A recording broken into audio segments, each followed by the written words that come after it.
नमस्कार दोस्तों, आपका हमारे YouTube चैनल में स्वागत है। पशु परिचर के लिए हमने नई टेस्ट सीरीज चालू की है। 10 दिन में आप पशु परिचर की तैयारी कर सकते हैं। इसमें फर्स्ट रिवीजन द्वारा मॉडल पेपर तैयार किए गए हैं। आप मॉडल पेपर को जल्दी जल्दी 1 या 2 बार 3 बार जितनी बार हो सके फर्स्ट रिवीजन कीजिए और इसमें आप कम समय में अच्छी तैयारी कर पाएंगे। और आपने यदि अगर चैनल को सब्सक्राइब नहीं किया तो चैनल को सब्सक्राइब कर लीजिए, वीडियो को लाइक कीजिए, शेयर कीजिए। अब देखते हैं आज का हमारा अपना मॉडल पेपर। देखिए, गाय में मैटिंग की क्रिया को किस नाम से जाना जाता है? बताइए, गाय में मैटिंग की क्रिया को किस नाम से जाना जाता है? तो दोस्तों इसका राइट आंसर हो जाएगा, उसको सर्विंग बोलते हैं। दोस्तों क्या बोलते हैं? सर्विंग। यहाँ पर बी नंबर का ऑप्शन बिल्कुल सही उत्तर हो जाएगा। और ये काविंग किसे बोलते हैं? तो दोस्तों ये प्रसव की जो क्रिया होती है गाय के अंदर, उसको दोस्तों ये काविंग बोलते हैं। ठीक है, ये भी आपको याद रखना है। तो यहाँ पर मैटिंग की क्रिया को सर्विंग, बी नंबर ऑप्शन बिल्कुल सही। आगे देखिए, सेकंड नंबर का प्रश्न है, मादा पशु का गर्भकाल पूर्ण होने पर बच्चे गर्भनाल से बाहर निकलना क्या कहलाता है? बताइए, मादा पशु का गर्भकाल पूर्ण होने पर बच्चे गर्भनाल से बाहर निकलना क्या कहलाता है? तो इसका राइट आंसर हो जाएगा दोस्तों, बताइए क्या कहलाता है? उसको बोलते हैं दोस्तों प्रसव, प्रसव बोलते हैं। बी नंबर का जो ऑप्शन है वो इसका बिल्कुल सही उत्तर हो जाएगा, प्रसव। ठीक है, आगे देखिए, 3 नंबर का प्रश्न है, हाल ही में गिर, साहिवाल व रेड सिंधी गायों के मध्य संकरण करवाकर उत्पन्न हुई क्लोन नस्ल का क्या नाम रखा गया है? बताइए, हाल ही में गिर, साहिवाल व रेड सिंधी गायों में या गायों के मध्य संकरण करवाकर उत्पन्न हुई क्लोन नस्ल का क्या नाम रखा गया है? बताइए, गिर, साहिवाल और रेड सिंधी। तो दोस्तों इसका जो राइट आंसर हो जाएगा वो है, इसमें उसका नाम रखा गया है दोस्तों गंगा। यहाँ पर डी नंबर का ऑप्शन बिल्कुल सही उत्तर हो जाएगा। बहुत ही शानदार प्रश्न है, एक बार फिर से देख लीजिए, गिर plus Sahiwal plus red Sindhi गायों के मध्य संकरण करवाकर दोस्तों एक क्लोन नस्ल उत्पन्न हुई, उसका नाम रखा गया दोस्तों गंगा। ठीक है, राइट आंसर हो जाएगा यहाँ पे डी नंबर का जो ऑप्शन है वो इसका बिल्कुल सही उत्तर इसमें हो जाएगा। और दोस्तों ये गंगा है, ये भारत में गाय का पहला क्लोन है। और गंगा का जो जन्म है वो हरियाणा के करनाल में राष्ट्रीय डेयरी अनुसंधान संस्थान के वैज्ञानिकों ने किया है। ये भी आपको इसमें याद रखना है, डी नंबर ऑप्शन बिल्कुल सही। 4 नंबर का प्रश्न इसमें देखिए, गाय की पाली हिट में यानी कि गाय के पाली यानी कि गाय के हिट में आने के पश्चात कृत्रिम गर्भाधान हेतु उपयुक्त समय होता है। तो दोस्तों उपयुक्त समय है वो दोस्तों वैसे तो देखा जाए तो 24 घंटे का होता है। जैसे सुबह अगर हिट में आती है तो शाम को आप ये कृत्रिम गर्भाधान है वो कर सकते हैं। तो यहाँ पर अपना इसमें राइट आंसर क्या हो जाएगा, वो है हिट में आने के दोस्तों 12 से 18 घंटे पश्चात, हिट में आने से यानी कि हिट में आने के 12 से 18 घंटे बाद दोस्तों कृत्रिम गर्भाधान करने का उपयुक्त समय होता है। राइट आंसर हो जाएगा यहाँ पे ए नंबर का जो ऑप्शन है वो इसका बिल्कुल सही इसमें हो जाएगा। ठीक है, आगे देखिए दोस्तों, यहाँ पे देखिए 5 नंबर का प्रश्न है, गाय व भैंस का औसत शारीरिक तापमान कितना होता है? बताइए, गाय व भैंस का औसत शारीरिक तापमान कितना होता है? इसका राइट आंसर हो जाएगा, गाय व भैंस का औसत शारीरिक तापमान है वो 38.5 डिग्री सेल्सियस होता है। 38.5 डिग्री सेल्सियस। यहाँ पर बी नंबर का जो ऑप्शन है वो इसका बिल्कुल सही उत्तर हो जाएगा। 6 नंबर का प्रश्न है, इसमें देखिए, निम्न में से वे पशु जिनमें खुर विभाजित नहीं होते हैं उन्हें कहते हैं। निम्नलिखित में से वे पशु जिनमें खुर विभाजित नहीं होते हैं उन्हें कहते हैं। तो बताइए उन्हें क्या कहते हैं? तो दोस्तों उन्हें कहते हैं सोलिपेड, सोलिपेड कहते हैं। यहाँ पर बी नंबर का ऑप्शन बिल्कुल सही उत्तर हो जाएगा। जैसे कि दोस्तों जिनके पैरों के खुर विभाजित नहीं होते, जैसे घोड़ा, गधा, खच्चर, इनके दोस्तों पैर है वो विभाजित नहीं होते। तो यहाँ पर अपना इसमें राइट आंसर हो जाएगा बी नंबर का जो ऑप्शन है वो इसका बिल्कुल सही उत्तर इसमें हो जाएगा। एक होता है दोस्तों पोलीपेड। पोलीपेड में क्या होता है, इनमें वे पशु आते हैं जिनके पैरों के खुर विभाजित होते हैं, जैसे गाय, भैंस, भेड़, बकरी। ठीक है, तो यहाँ पर अपना इसमें सही उत्तर क्या हो जाएगा, बी नंबर ऑप्शन बिल्कुल सही। जिनके खुर विभाजित नहीं होते, ठीक है, उनको बोलते हैं दोस्तों सोलिपेड, और जिनके होते हैं उनको बोलते हैं पोलीपेड। बी नंबर ऑप्शन बिल्कुल सही। आगे देखिए, हीफर को कहा जाता है, बताइए हीफर किसको कहा जाता है? तो दोस्तों प्रसव से पहले युवा मादा मवेशी को दोस्तों हीफर कहते हैं।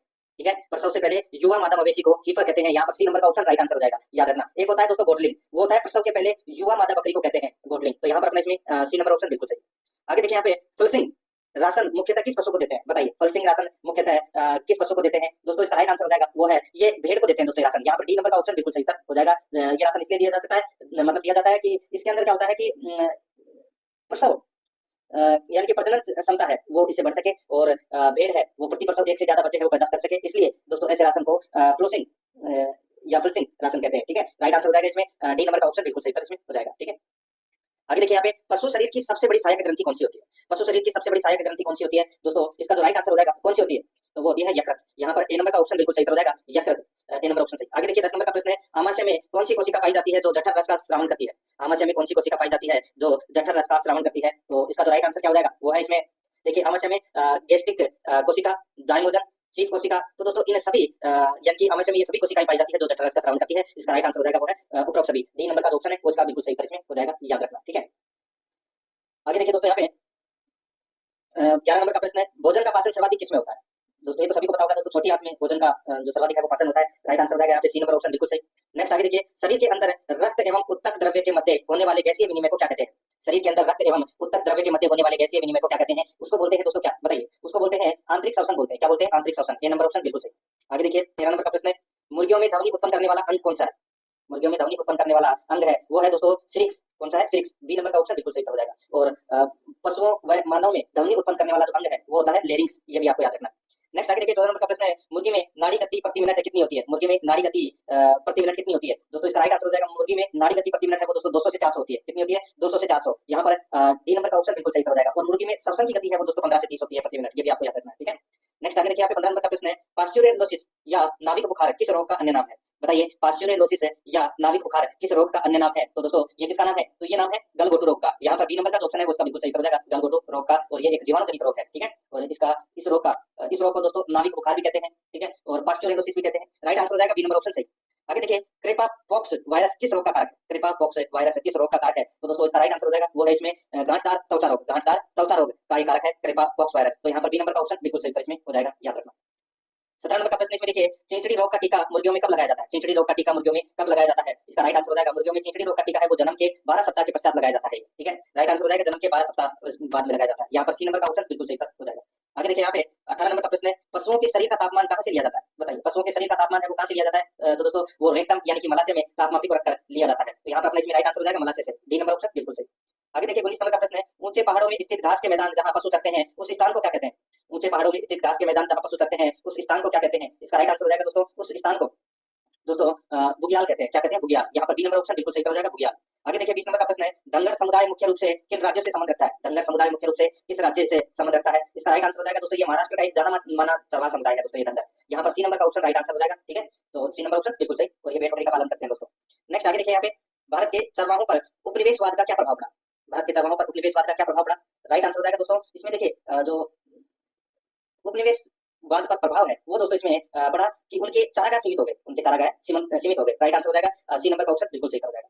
आगे देखिए 22 नंबर का प्रश्न है, मासाई समुदाय किस प्रकार की जीवन शैली अपनाते हैं? तो दोस्तों मासाई समुदाय है ये दोस्तों आप सभी को पता है कि घुमंतू और चरवाहा जीवन शैली अपनाते हैं। राइट आंसर हो जाएगा घुमंतू और चरवाही, सी नंबर ऑप्शन बिल्कुल सही हो जाएगा। ये दूध और मांस पर निर्भर रहते हैं दोस्तों। आगे देखिए 23 नंबर का प्रश्न है, भारत में वन्यजीव संरक्षण के लिए कौन सा राष्ट्रीय उद्यान बाघों की धरती के नाम से जाना जाता है? तो दोस्तों वो जाना जाता है कौन सा? तो वो है बांधवगढ़ राष्ट्रीय उद्यान। यहाँ पर ए नंबर का ऑप्शन बिल्कुल सही, जिसे बाघों की धरती के नाम से जाना जाता है। यहाँ पर इसमें ए नंबर ऑप्शन बिल्कुल सही। आगे देखिए, वन्य जीवों के प्रजनन को प्रोत्साहित करने के लिए क्या किया जाता है? वन्य जीवों के प्रजनन को प्रोत्साहित करने के लिए क्या किया जाता है? तो दोस्तों लुप्तप्राय प्रजातियों के लिए विशेष आवास की व्यवस्था है वो की जाती है। तो यहाँ पर अपना इसमें राइट आंसर हो जाएगा बी नंबर का ऑप्शन बिल्कुल सही हो जाएगा। आगे देखिए, ताकि दोस्तों उनकी संख्या में वृद्धि हो सके। देखिए यहाँ पे 75 नंबर प्रश्न है, अंतर्राष्ट्रीय संघ IUCN का उद्देश्य क्या है? IUCN का उद्देश्य क्या है? इसका उद्देश्य है वैश्विक जैव विविधता का संरक्षण और निगरानी करना। यहाँ पर बी नंबर का ऑप्शन बिल्कुल सही इसमें हो जाएगा। मित्रों, आराध्या एकेडमी के यूट्यूब चैनल को अगर आपने अभी तक सब्सक्राइब नहीं किया तो सब्सक्राइब जरूर करें। परीक्षा नजदीक है और पशु परिचर से संबंधित आपको बहुत सारी चीजें हैं वो निःशुल्क ऑब्जेक्टिव क्लास, आप अपना जो स्कोर है वो भी चेक कर सकते हैं। आप प्लेलिस्ट में जाइए, वहाँ पे आपको फोल्डर मिल जाएंगे पशु परिचर के नाम से अलग अलग, तो आप वहाँ जाकर क्लासेस जरूर देखें। सिलेबस के अकॉर्डिंग जो भी आपका नॉर्मल टॉपिक है जो आपने पढ़ रखा है और नहीं भी पढ़ रखा है, तो दोस्तों आप अपना वहाँ पे टेस्ट देखें, आपको पता लग जाएगा कि आपकी तैयारी कितनी है और कौन से टॉपिक आपका कमजोर है। तो आप उस टॉपिक पर ध्यान दे सकते हैं। और ज्यादा से ज्यादा आपको मॉडल पेपर का टेस्ट देना है तो आप प्लेलिस्ट में जाओगे तो वहाँ पर भी आपको फोल्डर मिल जाएगा। पशु परिचर मॉडल पेपर 2024 के नाम से काफी सारे मॉडल पेपर है वो हो चुके हैं। तो परीक्षा में जाने से पहले ये चीजें जरूर देखकर जानी है आपको। 26 नंबर का प्रश्न इसमें देखिए, निम्नलिखित में से संकटग्रस्त प्रजातियों को किस पुस्तक में सूचीबद्ध किया जाता है? बताइए, निम्नलिखित में से संकटग्रस्त प्रजातियों को किस पुस्तक में सूचीबद्ध किया जाता है? इसका जो राइट आंसर हो जाएगा वो है इसमें, बताइए किसमें? तो वो रेड डाटा बुक में। यहाँ पर सी नंबर का ऑप्शन बिल्कुल सही हो जाएगा। देखिए क्लास को लाइक नहीं किया तो एक बार फटाफट मित्रों क्लास को जरूर लाइक करें। बहुत शानदार लेवल की क्लास है और पशुपालन से संबंधित परीक्षा में 240 से 50 प्रश्न पूछे जाएंगे। ज्यादा से ज्यादा जो सही करेगा उसका दोस्तों श्योर सिलेक्शन माना जाएगा। आगे देखिए, दूध का रासायनिक संगठन के अनुसार गाय के दूध में कितने प्रतिशत वसा पाई जाती है? गाय के दूध में वसा कितने प्रतिशत पाई जाती है? तो दोस्तों यहाँ पर मैं आपको बताऊं 4.14% है वो वसा की मात्रा पाई जाती है गाय के दूध में। राइट आंसर हो जाएगा यहाँ पे बी नंबर का ऑप्शन बिल्कुल सही। और आज मैं एक टॉपिक और करवाने वाला हूँ आपको पशुपालन के टॉपिक वाइज प्रश्नों में, वो है पशु उत्पादों का पोषक मान, ठीक है। तो आप प्लेलिस्ट में जाओगे तो वहाँ पे भी आपको एक फोल्डर मिलेगा दोस्तों, पशु परिचर भाग में टॉपिक वाइज प्रश्न के नाम से पशुपालन से संबंधित सिलेबस के अकॉर्डिंग आपको वहाँ क्लासेस देखने को मिलेगी। 28 नंबर प्रश्न है, कुक्कुट के आहार में किस विटामिन की मात्रा अधिक होनी चाहिए? कुक्कुट के आहार में किस विटामिन की मात्रा अधिक होनी चाहिए? इसका जो राइट आंसर हो जाएगा वो है दोस्तों, बताइए। तो यहाँ पर मैं आपको बताऊं तो दोस्तों देखिए, विटामिन ए और विटामिन के की मात्रा है वो अधिक होनी चाहिए, ठीक है। राइट आंसर हो जाएगा यहाँ पे डी नंबर ऑप्शन बिल्कुल सही। आगे देखिए, जोहड़बीड़ बीकानेर में किस पशु का अनुसंधान केंद्र है? तो ये तो सभी को पता होगा दोस्तों, केंद्रीय ऊंट अनुसंधान केंद्र जोहड़बीड़ बीकानेर में स्थित है। राइट आंसर हो जाएगा यहाँ पे बी नंबर का जो ऑप्शन है वो इसका बिल्कुल सही। आगे देखिए यहाँ पे गाय, घोड़ी व बकरी में मध्य चक्र की अवधि कितने दिन की होती है? गाय, घोड़ी और बकरी में मध्य चक्र की अवधि कितने दिन की होती है? इसका राइट आंसर हो जाएगा वो होती है दोस्तों 21 दिन की। यहाँ पर बी नंबर का ऑप्शन बिल्कुल सही, 21 दिन की। 31 नंबर का प्रश्न इसमें देखिए, राठी गाय किन नस्लों का संकरण है? राठी गाय किन नस्लों का संकरण है? तो दोस्तों इसका राइट आंसर हो जाएगा, ये राठी गाय है ये गिर, साहिवाल और रेड सिंधी के संकरण से उत्पन्न नस्ल है। राइट आंसर हो जाएगा यहाँ पे सी नंबर का ऑप्शन बिल्कुल सही हो जाएगा, याद रखना, ठीक है। आगे देखिए दोस्तों, मुर्रा भैंस कहाँ से उत्पन्न मानी जाती है? मुर्रा भैंस, तो दोस्तों मुर्रा भैंस मैं आपको बताऊं तो ये भैंस दिल्ली, हरियाणा और पंजाब से उत्पन्न मानी जाती है और राजस्थान में यह नस्ल जयपुर में सर्वाधिक पाई जाती है। तो यहाँ पर इसका राइट आंसर क्या हो जाएगा? पंजाब, दिल्ली, हरियाणा। तो यहाँ पर इसका सही उत्तर हो जाएगा सभी। नेक्स्ट आगे देखिए यहाँ पे खुली आवास प्रणाली में पशुओं के लिए खुले क्षेत्र व ढके हुए क्षेत्र का अनुपात कितना होता है। खुली आवास प्रणाली में पशुओं के लिए खुले क्षेत्र व ढके हुए क्षेत्र का अनुपात कितना होता है, इसका जो राइट आंसर हो जाएगा वो है इसमें बताइए, तो ये होता है 2:1। यहाँ पर बी नंबर का ऑप्शन बिल्कुल सही उत्तर हो जाएगा। आगे देखिए निम्नलिखित में से कौन सी प्रणाली देखिए निम्नलिखित में से कौन सी प्रणाली ब्रोलियर यानी कि दोस्तों इसमें मैं आपको बताऊं डीप लिटर प्रणाली, ठीक है, कौन सी प्रणाली डीप लिटर प्रणाली ब्रोलियर के लिए काम में लेते हैं। तो यहाँ पर इसमें राइट आंसर क्या हो जाएगा, वो है बी नंबर का ऑप्शन बिल्कुल सही उत्तर इसमें हो जाएगा, याद रखना। आगे देखिए दोस्तों यहाँ पे निम्नलिखित में से मुर्गी का वैज्ञानिक नाम क्या है, बताइए मुर्गी का वैज्ञानिक नाम है वो क्या है, इसका राइट आंसर हो जाएगा वो है डोमेस्टिकस। डोमेस्टिकस यानी कि दोस्तों गैलन्स डोमेस्टिकस, ठीक है, गैलस डोमेस्टिकस। तो यहाँ पर ये मुर्गी का वैज्ञानिक नाम है, सी नंबर का ऑप्शन बिल्कुल सही। आगे देखिए दोस्तों गिर गाय का उत्पत्ति स्थान है, गिर गाय का उत्पत्ति स्थान है तो दोस्तों गिरवन, ठीक है, गुजरात, इसका राइट आंसर हो जाएगा वो है दोस्तों ए नंबर का ऑप्शन बिल्कुल सही।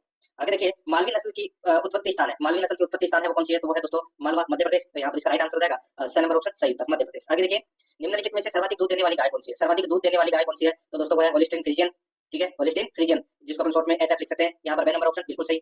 आगे देखिए सर्वाधिक वसा देने वाली नस्ल है, सर्वाधिक वसा देने वाली नस्ल है तो वो है दोस्तों मुर्रा भैंस, यहाँ पर ए नंबर का ऑप्शन बिल्कुल सही, मुर्रा भैंस। आगे देखिए मेहसाणा नस्ल किन दो नस्लों के संकरण से तैयार की गई है, मेहसाणा नस्ल दोस्तों किन दो नस्लों के संकरण से तैयार की गई है, इसका जो राइट आंसर हो जाएगा वो है मुर्रा और सुरती, यहाँ पर बी नंबर का ऑप्शन बिल्कुल सही, मुर्रा सुरती। आगे देखिए सर्वाधिक दूध देने वाली बकरी की नस्ल है, सर्वाधिक दूध देने वाली बकरी की नस्ल है वो कौन सी है, तो इसका सही उत्तर हो जाएगा वो है दोस्तों इसमें जमुनापारी, यहाँ पर 2 नंबर का ऑप्शन बिल्कुल सही, जमुनापारी। 42 नंबर प्रश्न है राजस्थान में सबसे फाइन कारपेट ऊन पैदा करने वाली भेड़ की नस्ल है, राजस्थान में सबसे फाइन कारपेट ऊन पैदा करने वाली भेड़ की नस्ल है तो वो कौन सी है, इसका जो सही उत्तर हो जाएगा वो है दोस्तों चोकला, 6 नंबर का ऑप्शन बिल्कुल सही उत्तर हो जाएगा चोकला। आगे देखिए कौन सी बीमारी मुर्गियों की है, कौन सी बीमारी मुर्गियों की है, तो यहाँ पर देखिए आपको पता चल गया होगा मुर्गियों में रानीखेत बीमारी होती है, यहाँ पर बी नंबर का ऑप्शन बिल्कुल सही। नेक्स्ट आगे देखिए दुग्ध बुखार किसकी कमी से होता है, दुग्ध बुखार किसकी कमी से होता है, तो ये होता है दोस्तों कैल्शियम की कमी से दुग्ध बुखार रोग होता है पशुओं में, 6 नंबर ऑप्शन बिल्कुल सही। आगे देखिए किस बीमारी के बचाव के टीके लगाए जाते हैं, किस बीमारी के बचाव के टीके लगाए जाते हैं, इसका राइट आंसर हो जाएगा वो है दोस्तों देखिए टीके की बात कर रहा हूँ मैं यहाँ पे, तो यहाँ पे एचएस, ठीक है, एचएस बीमारी के टीके हैं वो दोस्तों लगाए जाते हैं, 2 नंबर का ऑप्शन बिल्कुल सही। ये प्रश्न है वो दोस्तों कृषि पर्यवेक्षक में पूछे गए प्रश्न है, इनमें से कौन सी दवा पशुओं में विरेचक के रूप में कार्य करती है, विरेचक के रूप में कार्य करती है तो वो है दोस्तों इसमें बताइए कौन सा, इसका जो सही उत्तर हो जाएगा वो है अरंडी का तेल, ए नंबर का ऑप्शन बिल्कुल सही उत्तर हो जाएगा अरंडी का तेल। नेक्स्ट आगे देखिए यहाँ पे इनमें से कौन सी दवा जीवाणु रोधक के रूप में काम में ली जाती है, तो दोस्तों इसका सही उत्तर हो जाएगा वो है इसमें फिनाइल, यहाँ पर इसमें ए नंबर का ऑप्शन बिल्कुल सही फिनाइल। नेक्स्ट आगे देखिए एक दिन में मुर्गी के चूजों को कौन सी बीमारी में टीका लगता है, एक दिन के मुर्गी के चूजों को कौन सी बीमारी में टीका लगता है, इसका राइट आंसर हो जाएगा वो है रानीखेत बीमारी में, ए नंबर का ऑप्शन बिल्कुल सही। आगे देखिए भैंसों की कौन सी नस्ल की उत्पत्ति स्थान गुजरात है, तो इसका सही उत्तर हो जाएगा वो है जाफराबादी, यहाँ पर 6 नंबर का ऑप्शन बिल्कुल सही, जाफराबादी। आगे देखिए नीला तोता का उपयोग पशुओं में किस कार्य के लिए किया जाता है, तो ये किया जाता है दोस्तों कृमिनाशक के रूप में, ठीक है। दोस्तों आपने पशु परिचर का मॉडल पेपर देखा, हमारे सभी मॉडल पेपर प्ले लिस्ट में तैयार है, आप वहां से प्ले लिस्ट में से अपने पुराने मॉडल पेपर भी देख सकते हैं, सभी मॉडल पेपर प्ले लिस्ट में है, आप एक एक दो करके सभी मॉडल पेपर को फर्स्ट रिवीजन कर लीजिए। ये फर्स्ट रिवीजन से इसके अंदर जितने भी सवाल है आपको कम समय में जल्दी से जल्दी तैयार मिलेगी। 10 दिन में हमारा टारगेट है, 10 दिन में पूरा कोर्स कंप्लीट करा दिया जाएगा। इसके अंदर आप हमारे मॉडल पेपर को देख करके अपनी तैयारी मजबूत कर सकते हैं। वीडियो देखने के लिए आपका बहुत बहुत धन्यवाद। चैनल को सब्सक्राइब कर लीजिए अगर सब्सक्राइब नहीं किया है तो।